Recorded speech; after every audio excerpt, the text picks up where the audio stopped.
The Morgan Report with David Morgan. David Morgan, themorganreport.com with the weekly perspective for the week ending November 19th, 2021.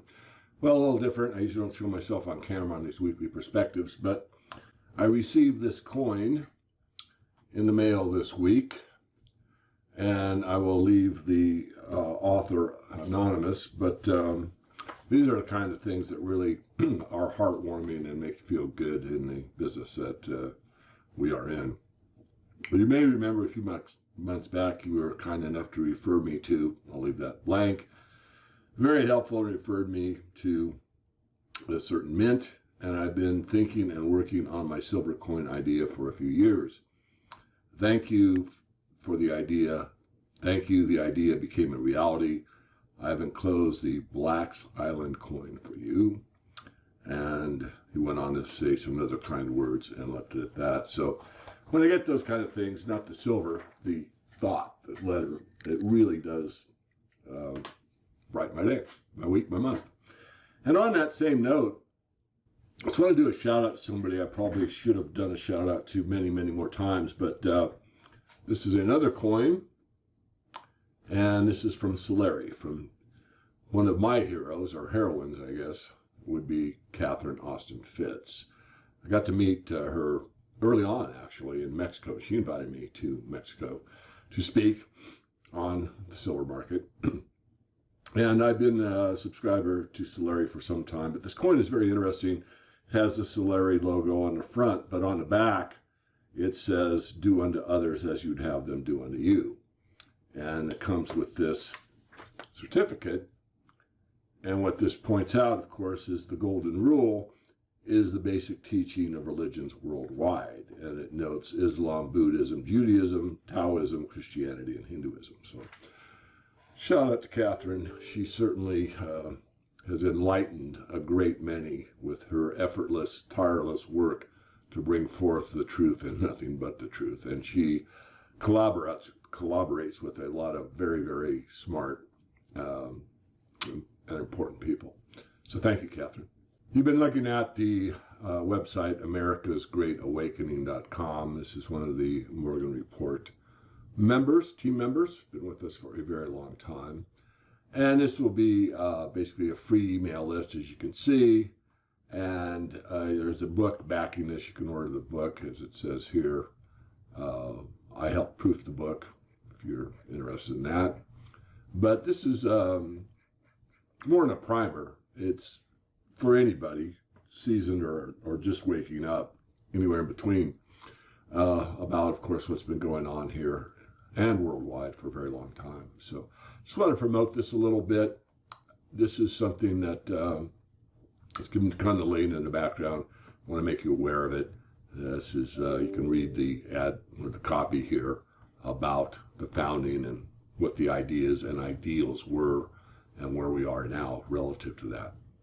Moving on from there, this will be a brief weekly, and we're coming up on a holiday next week. I plan to do a weekly update or weekly perspective. I'm not sure that I'll get to it. This is our landing page has been updated slightly. It says you need the Morgan Report now, and of course, why? And the answer is because there's nothing more critical to your financial future than a sound money system. This is the premise of the Morgan Report. And of course, as anyone that's followed us on the free email list knows, we specialize in the equity side and primarily in the resource sector, because if you can't grow it, you've got to mine it. And mining is imperative to our lifestyle in a high technological age, basically any age. I mean, you go back to, the Bronze Age or the Iron Age or whatever, named it for metals. And that's for a reason. You don't really hear about the barley age or the wheat age. You hear about the Iron Age. Anyway, just a few more comments. Once you're here on the site, don't forget the blog, which is the most important tab probably for information.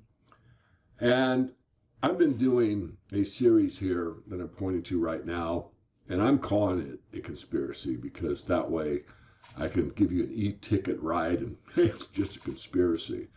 But my heart, head, and intent are to teach you about what I think is taking place at this time in the cryptocurrency regime. After the passing of the infrastructure bill, I believe that there's going to be, for a short time, maybe longer, I'm not sure, a crushing of the value of many of the cryptocurrencies. I also, on top of that, think many of them will go away. And I was putting out that warning. And someone that's done a lot of work in this area, and I've had a correspondence with for some time before I decided to make this mini-series about the cryptocurrency conspiracy, is John Perez. And John and I evaluate a lot of what he's brought to me for you to view and listen and make up your own mind. I've done two with John, and I've done one with CyberSafe Parsa, the AI organization, and I got his thoughts on what the real purpose of the cryptocurrency regime is. I'm not talking about Bitcoin exclusively. I'm talking about the cryptocurrency space at large. So there'll be a couple more, probably pursue this for a while. And my main premise here is to protect you or help you. And I do think still that if you are in a high profit zone or a low profit zone, but you're in a profit zone, my suggestion would be to consider that. You only profit when you book it, when you take the profit. You can take a partial profit. That's done all the time. In fact, the pros do it constantly. And book some of those profits and let the rest ride. But if you've got a lot of exposure or exposure at all, consider what I just said. So I'm going to leave it there. I'll keep it brief this week. There's not much to comment on the gold and silver market. Silver's struggling around the 25 zone. Both have had a pretty good run. They're stalling out here. I think they're going to back and fill and continue up. I am looking for $1,900 gold by the end of the year, and we've only got a little more than 5-6 weeks.